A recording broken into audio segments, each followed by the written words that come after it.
Good afternoon, and welcome back to the Dr. James Show. I'm Dr.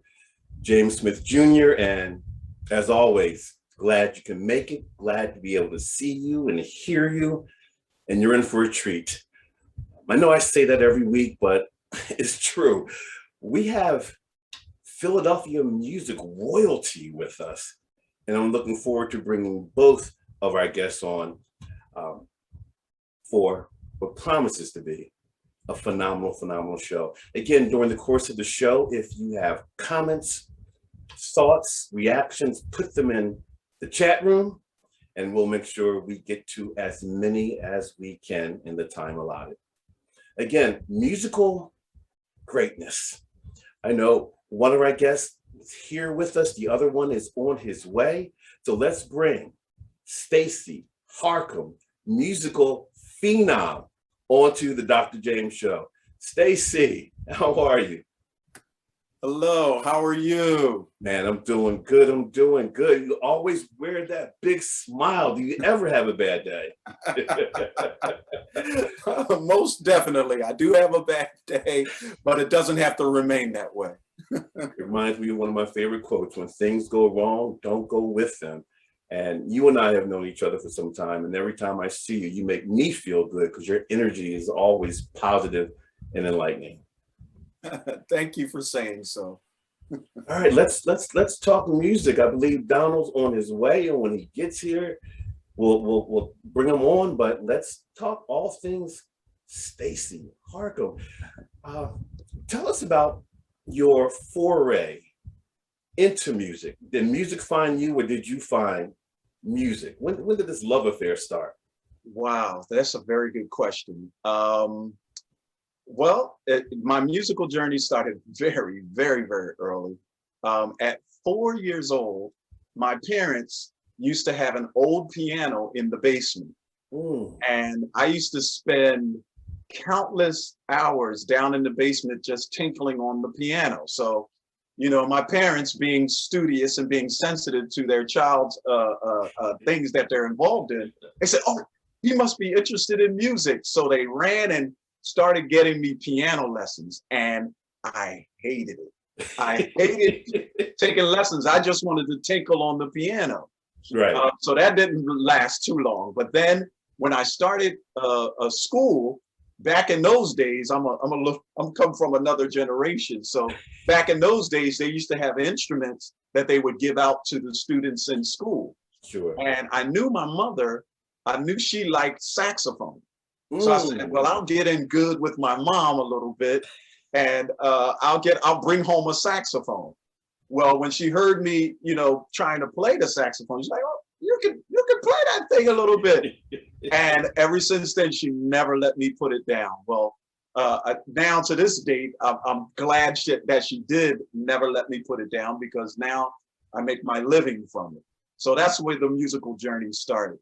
Now you make your living from it, and we got to get out. All right, Mr. Robinson, welcome. we started the dialogue. We knew you were going to get here. Stacy was talking about how his love for your music started, and parents played the key role in making that happen. How about you? Let's throw you into the mix real quick. No time to rest, no warm up. Just jump on. It's all good. Yeah, I think for me, at age 13, the bug hit me. I remember being in a barbershop at the corner of my house in West Philadelphia and hearing jazz for the first time. And I think it might have been Coltrane or Monk playing, and I was waiting to get my hair cut. So I'm sitting in the barbershop, and all of a sudden, you know, it was winter time and they had the radiator there, the small barbershop, and I'm thinking that radiator is a piano. So as I'm listening to the music on the radio, I'm just got my eyes closed and playing the radiator like it's a piano. And all of a sudden, I'm in this zone in the barbershop. The guy who's cutting hair says, "Play that piano, little boy." And all of a sudden, I jump out of it. And after I get my hair cut, I run home and tell my mom, "Mom, I know what I want to do. I want to play piano. I want a piano for Christmas." And that was it. That's no G.I. Joe, no Rock'em Sock'em Robots. That's it. Yeah. And got a piano and just really dug into it and been playing ever since. That's amazing. I want the folks to know the type of musical loyalty, Philadelphia music loyalty we have. And I'm going to read some things. Mr. Donald Robinson, musician, Grammy nominated producer, songwriter, worked with Eugene Wilde, Vanessa Williams, Rochelle Farrell, Stephanie Mills. Now, when I saw that, when I think of home, I think of a place. You work with her on Home. Oh man. And Stacy, musician, vocalist, producer, songwriter, has worked with Teddy Pendergrass, Patti LaBelle, Sister Sledge. You shared the stage with Stevie Wonder, Kirk Whalum, and the Yellow Jackets. You guys are huge. When you heard that just now, how did it feel? What were you thinking?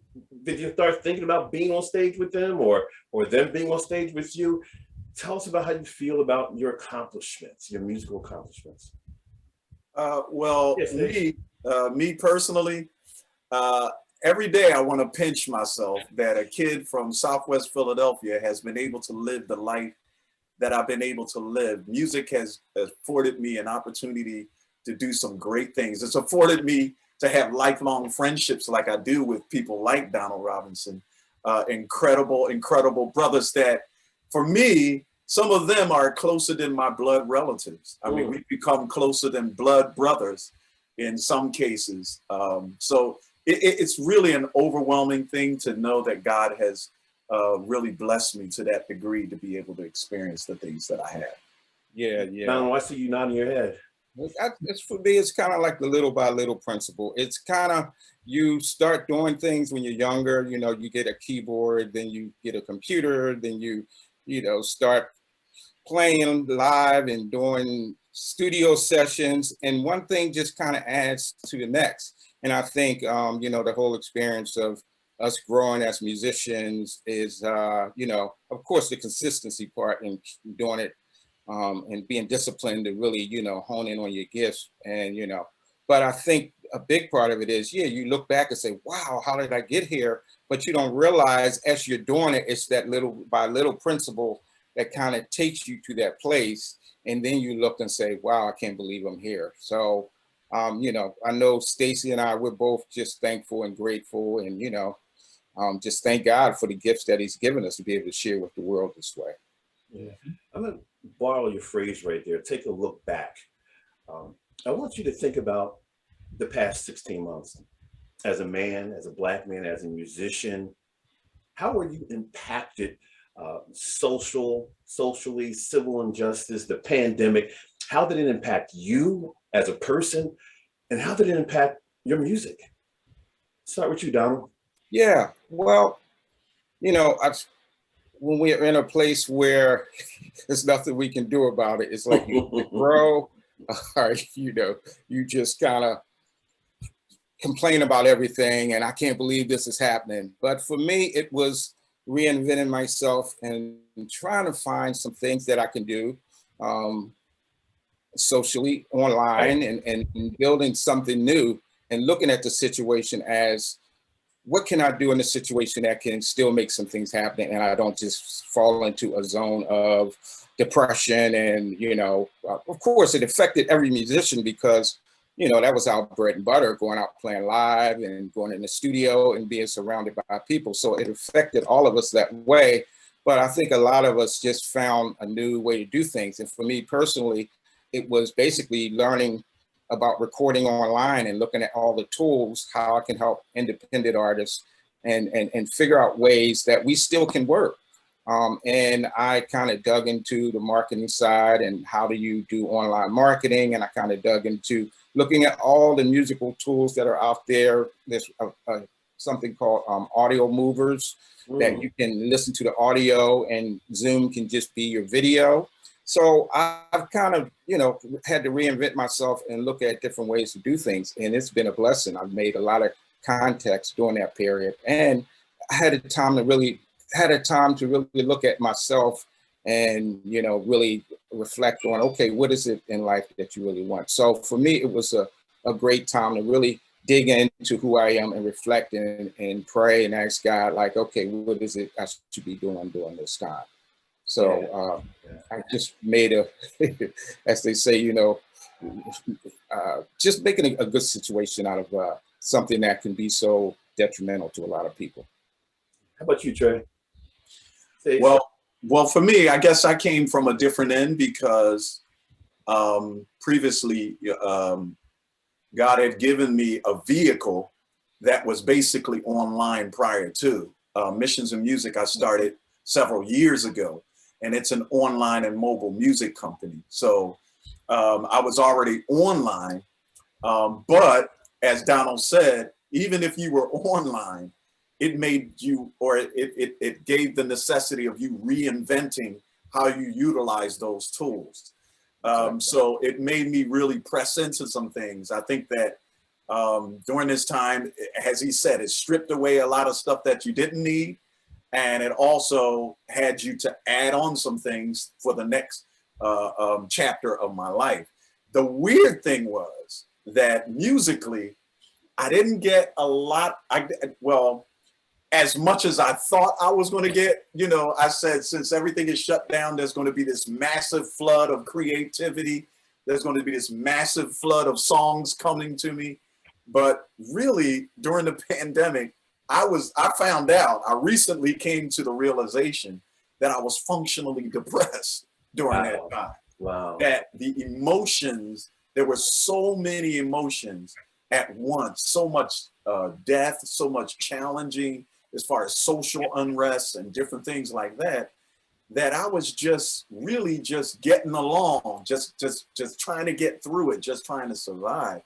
So you had to work through that before you can even think about responding in kind with your music, responding to what's happening in society from a social and civil standpoint. For me, it caused me to be more of an advocate than an ally as it relates to diversity, equity, inclusion, where ally, side by side, I got your back. Advocate, I got your front, your back, I'm there for you, heavy lifting, we're going to do this. And I said, as a speaker, I have to be more of an advocate. So that was my response with my talent. How about you guys? Yeah, well, yes, definitely. I mean, it made me look at other aspects of who I am besides just being a musician, which you saw in media too. Many sports athletes, many people who are in the public sector, they took on a whole different identity. They took on a whole different voice that was so needed. There's so many colors in the spectrum of who we are that goes so far beyond just being an artist or just being a producer. Like you said, an advocate. And when you think about being an advocate, that means that you're actually getting in there and doing some heavy lifting. So I agree. Yes. Exactly. And I know you guys do some major heavy lifting when you're doing your music. And I have a ton of videos I want to show. This hour is going to fly by. But I first want to begin with Donald. I know you collaborate with a number of people. We have a video with you and another musician. You're on the keyboard. You're making some great music. We're going to show that first, a little clip of it, and then we want you to let us know who you're with and when did this take place and what's happening. Sure. So let's take a look.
Nice. Yeah, Talk to us.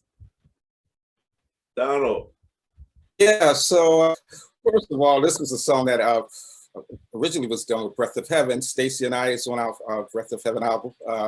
And you know, during the pandemic, again, looking at some different things that we can do. And this was also during, you know, the Black Lives Matter and just people just kind of being, you know, music is one of those things for me that is a universal language. And it's one of those things where we all can usually come together and be on one accord when we play music. So I was looking at ways, again, online and looking at different ways that I thought I could bring unity between different people, you know, mainly, you know, the racists, and looking at Carl Cox, who is an incredible saxophone player. And I said, you know what, it'd be good to do like a unplugged instrumental version and use Carl on this and talk about how music is such a gift that can heal, and music is something that's a universal language. So I just kind of went and put it out, and yeah, it got a lot of views and people really loved it. That's awesome. That's awesome. And Stacey, you and I have known each other for some time, and I thought I knew everything about Stacey, and I don't until I did some research. I didn't know that you collaborated with your sister in music. We're going to show a clip with you and your sister. Getting it in. Listen, get ready, folks, and then let us know what's happening here, how much work you guys have done together. Talk to us. Let's take a look. Listen to me, listen to me, listen to me now. Listen to me, listen to me, listen to me now. Listen to me, listen to me, listen to me now. Hey, listen to me, listen to me, listen to me now. Woo. Oh yeah. Oh yeah. What would you do if money wasn't an issue? Where would you go if you weren't afraid? What would you say if it didn't matter if they accepted you or turned you away? What if I told you that mountains would move if you believe when you're told them to? And many things the Father has told you. And all you got to do is be strong. Only be courageous. You will see miracles. He'll make your life a miracle. Only be strong. Only be courageous. You will see miracles. He'll make your life a miracle. Help me out, Nicole.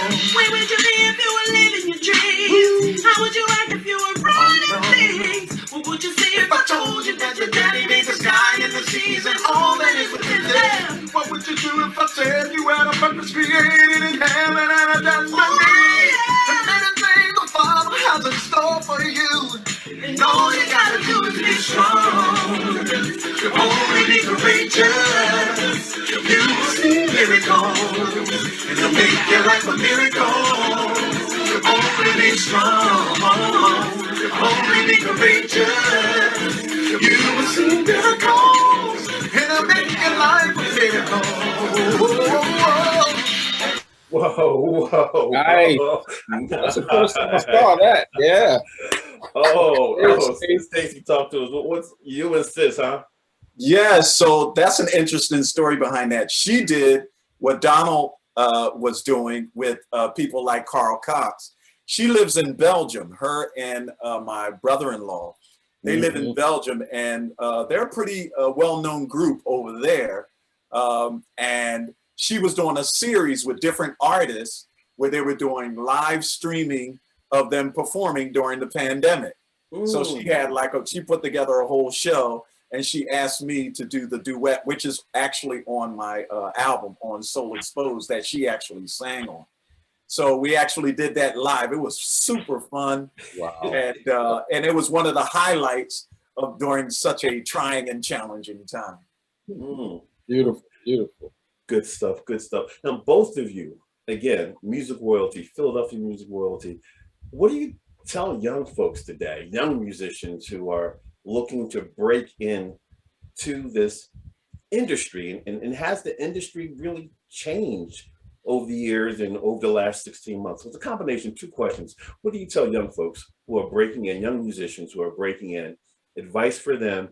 And to what degree has the industry, from a music business standpoint, to what degree has it changed? Donald, why don't you start with that one first? Yeah, yeah. I mean, well, so first of all, I think we're in an exciting time when it comes to collaborations and songwriting, just because of the internet and the ways you can work together. So I tell all the young people, look, find mentors, find people that you can collaborate with. Don't try to do everything yourself. We live in a world now where everything is pretty much self-contained. You got your drum machines, and you got guys who know how to make beats, and they call themselves producers. But I think they still need to collaborate with other people, collaborate with people like Stacy and I, and collaborate with other musicians who can help them grow. I've met a lot of young and very talented musicians and songwriters. And on the platform Clubhouse, I've met some really great people, and we've been collaborating also. So for me, it's really, if you really love music and you love what you do, you don't give up. Keep pushing. If you believe God put it in your heart to do it, it can work. It definitely can work. But the thing is, you just got to surround yourself with people who can really help you and help you constantly grow and get better at what you do.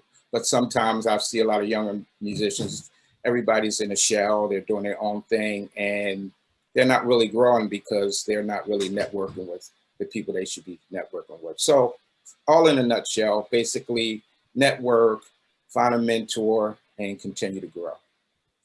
Stacey, how about you? And then I want you guys to speak to the amount of evolution or change we're seeing in the industry from a music and business perspective.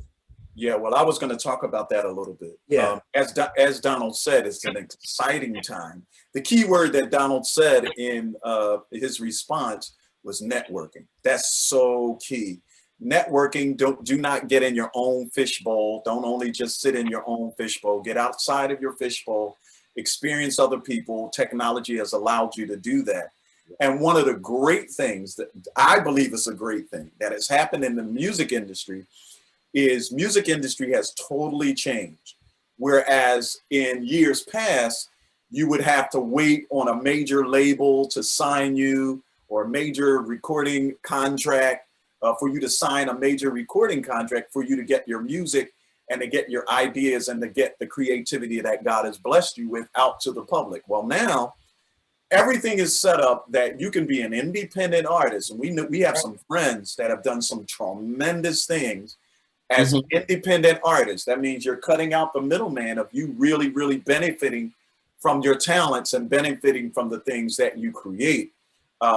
It's really wide open for you to be able to do that.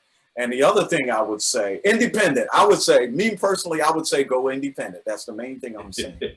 And then I would say this, if you're in it for the money, do not get in it to be a professional musician. You have to really love this. You can't get in it because you think you're going to make millions and millions of dollars. You truly have to love what you do in order to do it for the length of time that myself and Mr. Robinson have been doing it. You have to really love it, because there are some lean times, there are some desert times that you're going to experience. And during those desert times, you really have to have a soul love for it. And on top of that, a purpose of God on your life to do it, to really, really survive in those rough times. And Stacey, you mentioned that you should go independent. What's the why behind that? Why do you say that? Well, one of the main reasons I say it, because for many years, and we've seen it over and over, we've seen like great movies like The Five Heartbeats. Yes. We've seen the movies about the Temptations. We've heard the horror stories about famous people that we used to really love their music. Yeah. That in the latter stages of their career, they're broke. And a lot of that is because a lot of them have been slave to big corporate music companies that you create this music for, and you get a very small slice of the pie of what your music is actually accumulating as far as economically. Whereas independently, you get to immediately get the response, you get to immediately get the economic benefit. Now, I'm gonna tell you, it's harder to do that. It's just like being an entrepreneur. Matter of fact, you are an entrepreneur. So everything that happens with that record has to be generated from your own energy. So it's a little tougher, but you also reap the benefits from it much quicker. In my industry is similar to self-publishing rather than getting a publisher. You're cutting out the middleman. Yeah. Mr. Robinson, what projects are you most proud of or had the most fun doing? You've been in this for a minute. Is there one project that you say, wow, I really enjoyed it for whatever reason? Yeah. So before I go there, I just want to kind of piggyback on that last question. Please. About, looking at the music business, how it's changing. Absolutely, everything Stacey said is correct. We're in a stage now where we went from, of course, vinyl to CDs, cassettes, and then we went to downloads, and now we're in a streaming, that's the new thing now. Everything is streamed. Music is like water. It's basically, you pay a bill. It's like a utility bill. You pay Apple Music or Spotify, and you can listen to what you want to listen to for $10 a month.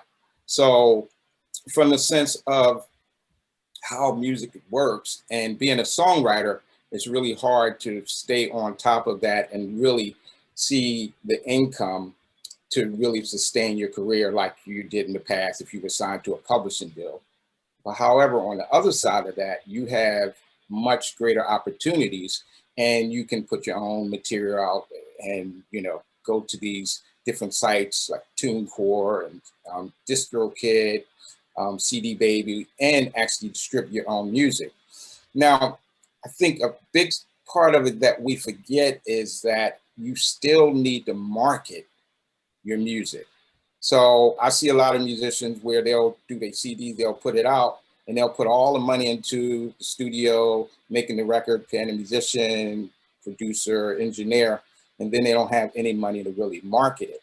So it's real important that independent artists understand the marketing side also, that you need to put money aside for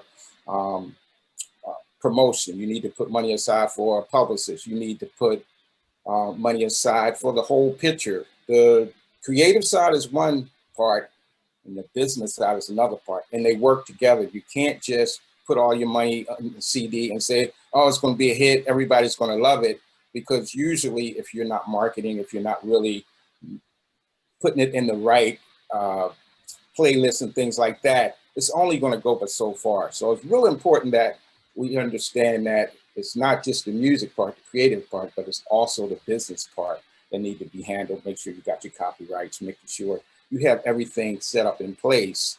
And I believe things are more like the long tail theory, where you just have to put out a lot of product. When you look at rappers and stuff like that, they're constantly putting out product. And even though it's not making the money that a publisher would pay you, the big money that you were making, they have so much stuff out that it adds up.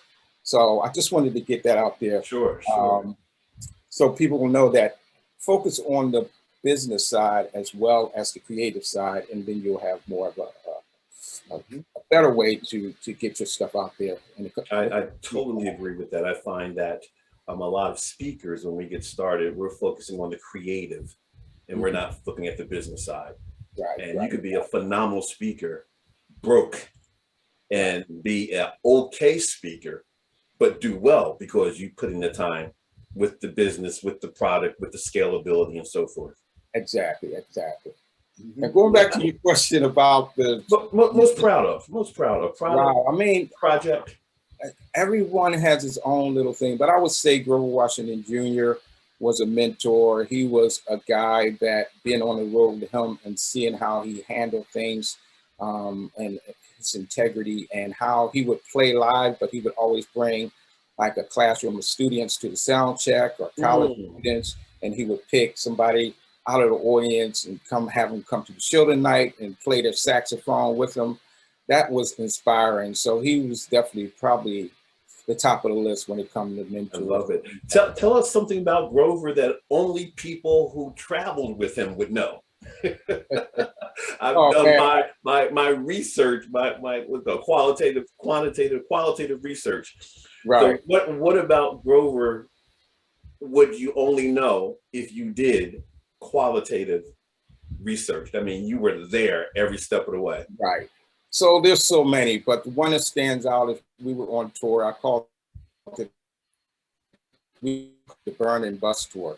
We were on tour up in Colorado, and actually coming down a steep hill, the tires caught on fire. And it was like 5:30 in the morning. The sun was just coming out. The bus driver pulls over and he goes and he has a fire extinguisher. He runs in the back, and we're sleeping in our bunks and we don't really know what's going on. We hear him hustling, and he goes and sprays the tire, try to get out. But whatever was in that, the chemicals that were in the fire extinguisher made the tire burn even more. So he comes back, everybody get off the bus. We get off the bus and we're sitting on the side, the sun is coming up, and we watch this $350,000 bus just go up in flame. So, you know, it's like, we just can't believe it. We're on our way to Aspen, Colorado to do a jazz concert out there. But the thing about Grover, and this is it. So we had to make all of these calls to get a ride to Aspen, and they brought all these vans, but before we could leave, they took us to this old folks home. And they said, meet there, and we'll get the, you know, enough trucks, the vans to come pick y'all up. So while we're there, Grover comes in, and it's an old folks home, and, you know, he pulls out his horn and start playing his horn, playing the blues. Now you got all of these old people dancing and having fun. And I'm like, and he's just playing like, I'm serious, like he's on stage, like he plays. He's not holding anything back. That's the thing about Grover. When we did sound checks, it was like we were doing a live. He would just play as hard as he would play when he played live. So he's playing, and I'm looking on the side, and there's an old beat up upright piano, and I'm playing the blues piano, and he's playing, and they're having the time of their life. And he was that type of guy who, whatever the situation is, hey, we got to get through it. I'm going to make, you know, we're going to just have fun. And he would just I seen him do that in so many situations, integrity, and how he would just make a bad situation out of a great one. And that goes beyond just, you know, him as being an awesome musician and his playing ability, but also just his integrity and how he loved people. And all of that comes out, not just when you're playing, you know, certain licks and runs that people love, but it comes out as a musician when people really can see your heart and all that you do. Yeah, they can see your heart, the integrity, the authenticity. There's a question in the chat room. Before I get there, Stacey, Warm Daddies used to be my spot. I would get there all the time. I wish I was there when you were playing. We have a clip that we're going to show you at Warm Daddies doing what you do. So let's take a look at this, and then we'll get back to the question. Here it comes.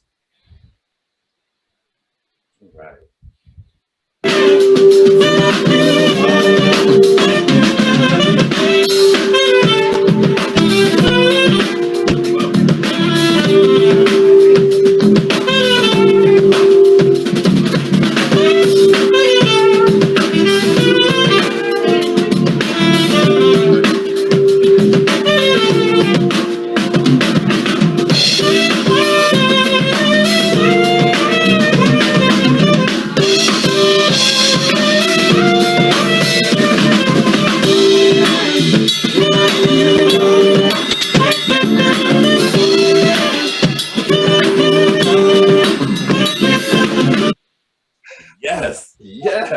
Yes. We took you back a little bit. Talk to us. What's there at Warm Daddies? I'm sure you've been to a number of places, but how does it feel when you're in an environment like that? Oh my goodness. Well, first of all, you've really done your research. Some of the questions. True. Well, I love playing live. As Donald said, that is the ultimate for me, getting that instant response to what you do musically. I love that place, Warm Daddies. Now, strangely enough, Warm Daddies was one of the casualties of the pandemic. They actually did not make it through the pandemic, which sadly to say, but I just love playing live, getting that energy from the crowd, being able to feed off of that. And that's truly what I love the most. From a recording standpoint, some of the people that I really, really enjoyed. Well, one of the highlights, let me put it this way. Breath of Heaven is a highlight, a group that. That's the question. It says, what's the story behind you guys starting the super group, Breath of Heaven? And when can we expect more music from Breath of Heaven? Well, let me speak for myself and then I think it's interesting that they use the word supergroup. I think that Breath of Heaven is made up of some super friends, and as you see in Marvel, there's always periodically times that the Marvel group would always have to come back together to fight an unbeatable foe alone. Right. Breath of Heaven will do that till the day we die. I think we'll always be getting back together. People always ask us to do different concerts, so I'm praying that there'll be some new music coming from Breath of Heaven. Who comprises Breath of Heaven? Talk to us. Well, I mean, it's all of us. Breath of Heaven, and we have our guest musicians too, but Stacey Harcum, of course, and just going back to his playing, that's one thing I love about Stacey's playing in his heart. And y'all don't know, Stacey was a comedian also. Back in the day, when we were in the studio, we would just sit on the floor and have Stacey just entertain us with all of his jokes and impressions. And he's got some, I'm not going to go there, but he might picking on me. I don't want him to do that. But Stacey, down between you and me, just you tell me.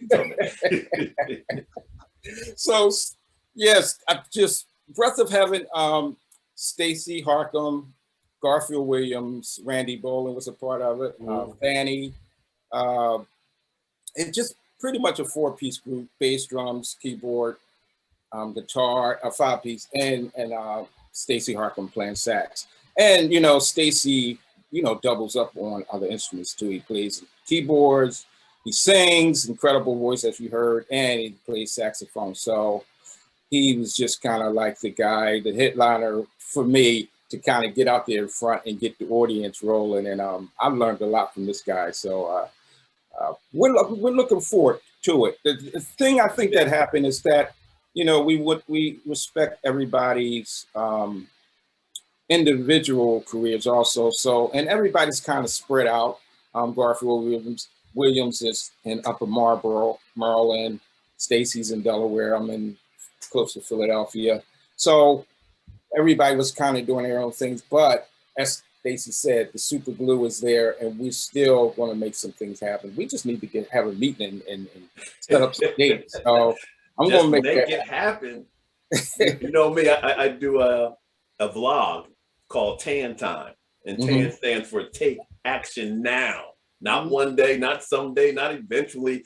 Something tells me the folks out there want some of that music now. Yeah. And Donald, speaking of music, I hear great music. The word on the street is great music comes from your studio. Some magical things happen in your studio. And we're going to show a clip with a little bit of that magic happening. And then I want you to speak to the artist, the singer, and singers like her. So let's take a look.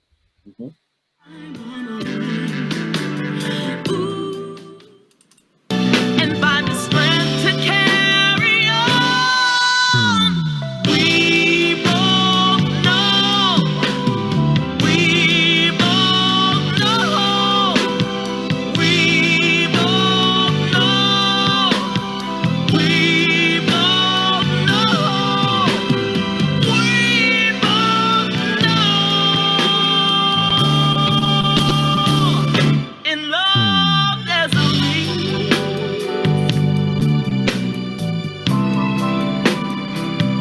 In love, there's a reason.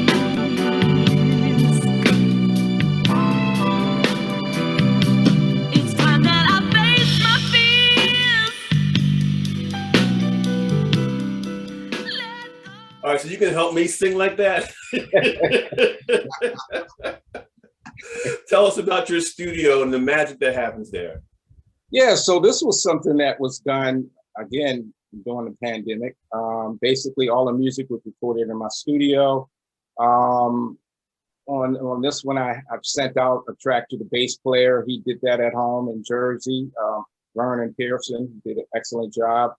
Marcus Myers played drums on it. He did an excellent job. And it was pretty much a trio. So the singer, Mary Cross, basically she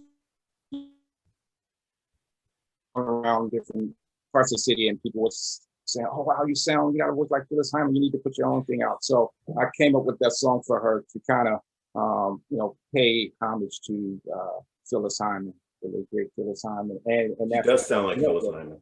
But yeah, I have, studio at home. I did do most of the recording at home. And it's going back to the question we had back in the day about, I was saying a little by little with this principle. What happens is you start one thing, you get a keyboard, you get a computer, you're using Pro Tools, and before you know it, you have all of the stuff, and you look around and like, wow, how did I get all this? But I've been, producing for a while now, so I'm taking the time to really kind of hone in my skills even more and look at all the different tools that's out there to get the best quality of sound that I can. That's great. That's great. This is a question for either one of you. You both can chime in. Without throwing the person or persons under the bus, talk about a project you regret doing. That, oh man, that's it with that person or that. Nope. I learned a lesson. Any regrets? So I think every project is a lesson. I call us as producers really psychiatrists. And, because we have to really, one of the things that I look at when it comes to working with vocalists is every vocalist has their own personality. Yes. And something that works with one person may not work with another. So for example, talking about Phyllis Hyman, one of the things that we were in the studio working on a project, the song Sacred Kind of Love, that Grover was featured on. And she was just not having a good day. She was just like, I hate singing in studio. I love singing live. And, it's just no energy. There's no audience. So I was like, let me think, what can I do? So we tried it like three or four takes, and we tried it another day, and it still just didn't feel right. And it came to me that, what I need to do is bring an audience in here to her. So I set up like 9 chairs, called about 9 different guys. And of course, they were like, are you kidding me? I'll be on in a heartbeat. So I set up like all of these chairs and had her sing in front of these guys. And that's when I got it. That's when the song really came alive. So you got to kind of look at the artist. And of course, going through those times, for the producers, not the best situation. You're trying to get something done and, oh man, she's not satisfied. They still don't like it. What I'm going to do, But I think it's kind of, you just got to kind of fight through that and find out what works. Some people you can really push. Come on, you got to sing, let's make this happen. And they're like, yeah, let's go. Some people, you push too much, they're like, oh, they back up and they really don't get it. So I think it's important, very important that whoever you're working with, that you really get to know them and learn their personality and figure out what works. Beautiful, beautiful. Stace, Yeah. question is for you, but we're going to give you time to think about it. Okay. I want you to talk to us about Soul Exposed, what that project meant to you, the impact it had on your life, and maybe play a little song from it if you will. But before we go there, we got you live again, getting busy, doing what you do. Let's show the clip of you live again, Stacey Harcum live, and then we'll move to Soul Exposed.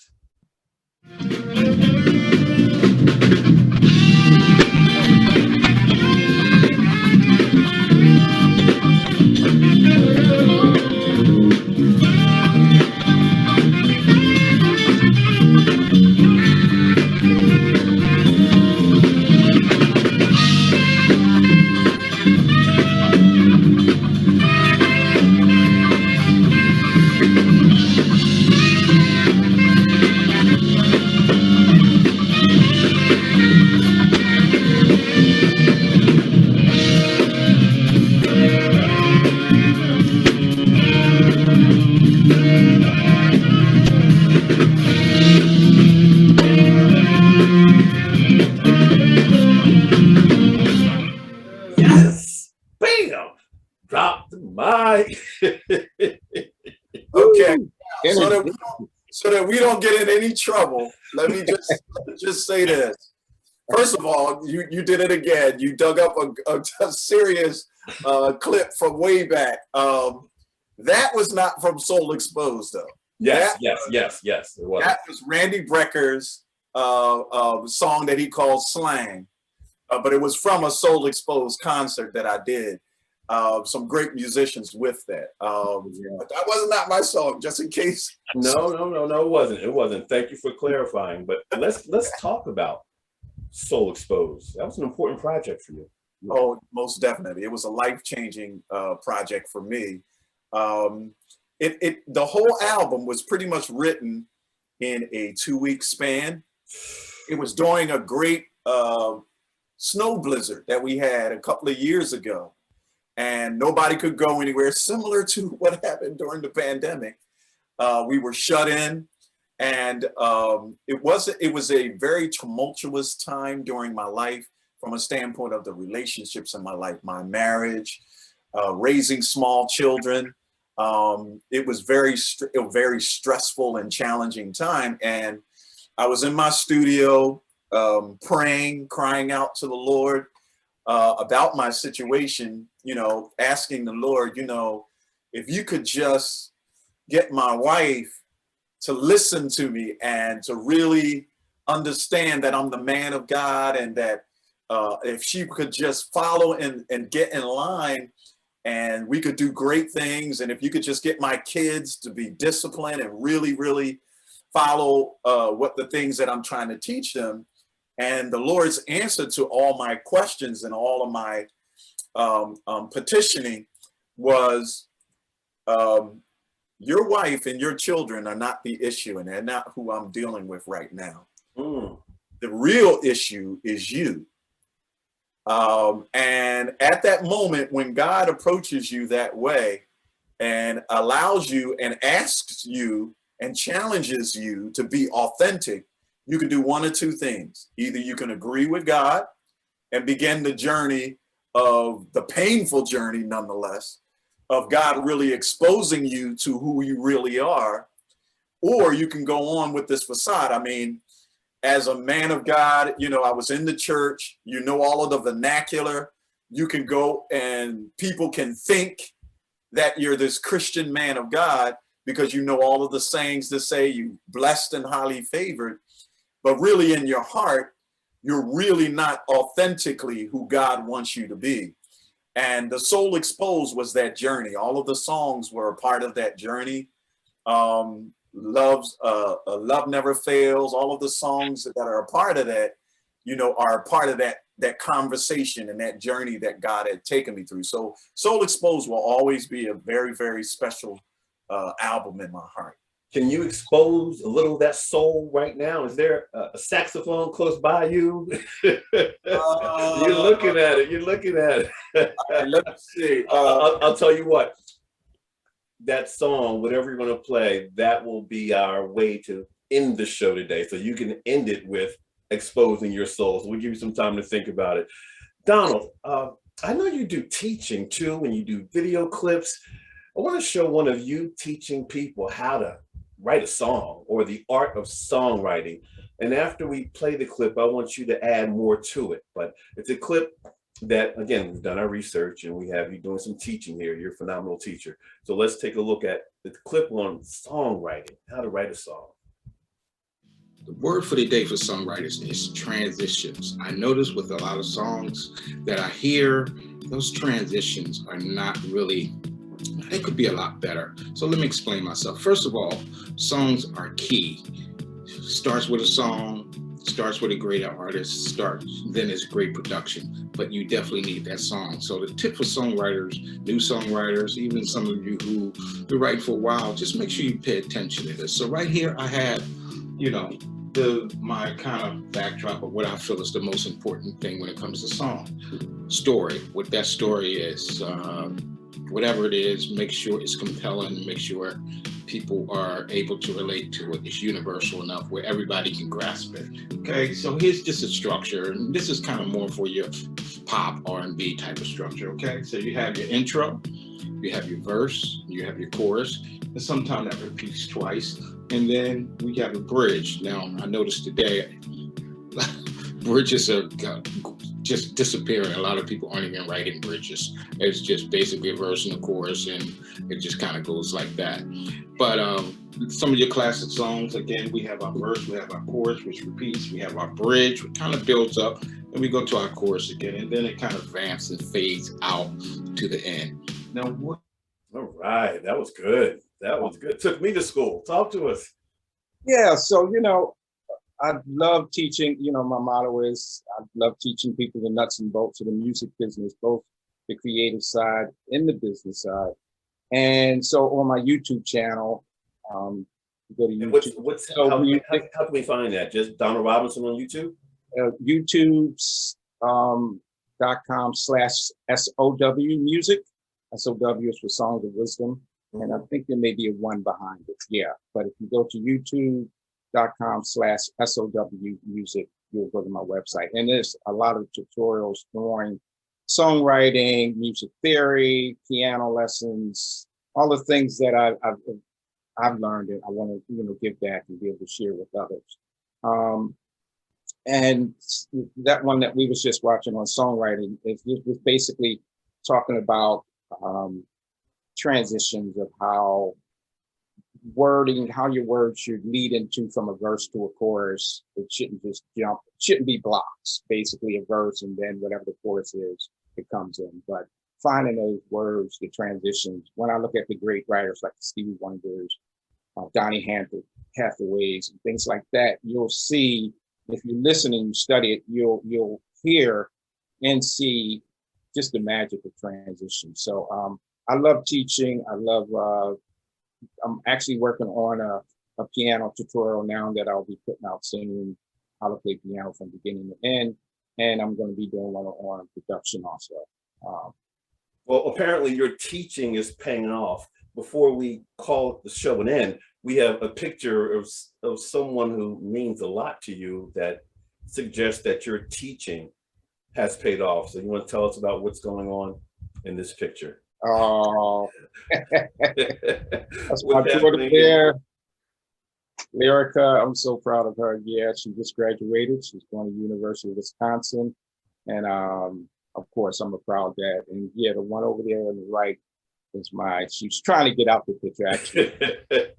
Exactly, but we took it too quick, so she couldn't leave. But they're my two daughters there. Congratulations, Pops. Congratulations. Congratulations. Let me get you this last question in the chat room, and then, there's a question and a statement. Let me read the statement. What a blessing to see the three of you together. I commend you all for being men of vision and purpose, but even more so being men who have maintained humility and compassion while being so substantially gifted. It has been a blessing knowing all of you. Wow. Thank you. Thank you. And let me get to the question real quick. What advice would you give to an artist regarding deciding on what projects to be involved with? What projects to be involved with? I'm gonna ask you if you could limit the time because time is getting away and I want to see Stacey expose his soul. Donald, how about you? What advice would you give to an artist regarding what projects? I would like to get a little more detailed when he said what projects, kind of broad.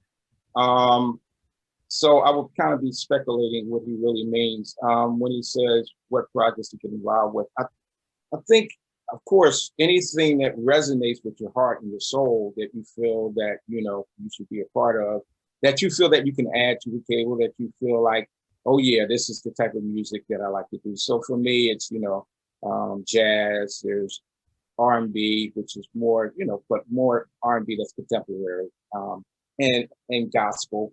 So they are the songs that's the type of projects that generate with me more than like a pop project or something else. So I think it's important that you look at where your gifts are and what resonates with you. That's the most important thing.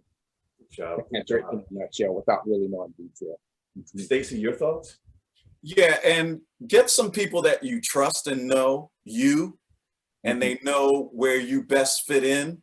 And some people that are not going to just feed you some stuff that you want to hear, but they're going to be honest with you about the music that you're choosing to do. Get a group of people like that to listen to some of those musical ideas, or listen to some of the artists that you're looking to work with, and ask them the question, do you think that they're a good fit in where you see me as an artist, or where you see me as a producer interacting with? So you would ask some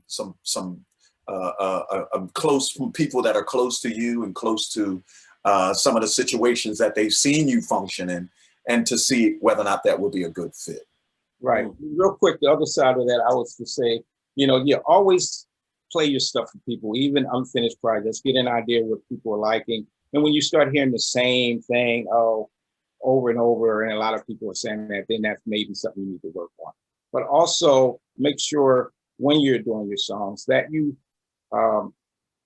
some third-party people, not necessarily just your family and friends, because sometimes they're going to just say, oh, that's great, we appreciate you doing what you're doing, you know, but you need to get some people who may not know you at all and get some really honest answers, some third-party people. And there are sites that you can do that where you can play your stuff and people just comment and say, I know TuneCore is one of them, tunecore.com. You can put your music up there, and you can just ask people to comment on your music and what they think. And sometimes you'll get more, you know, answers that are authentic.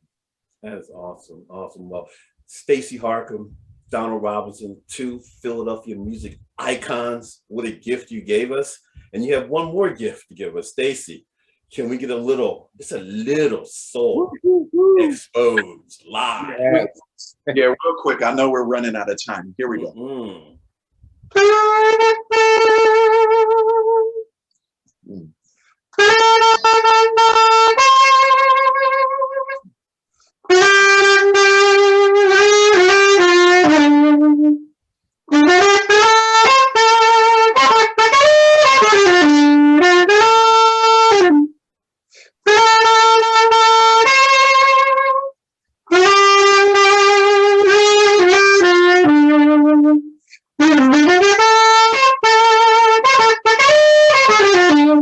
Soul exposed, search me and know my anxious thoughts, my deepest fears, my deepest needs.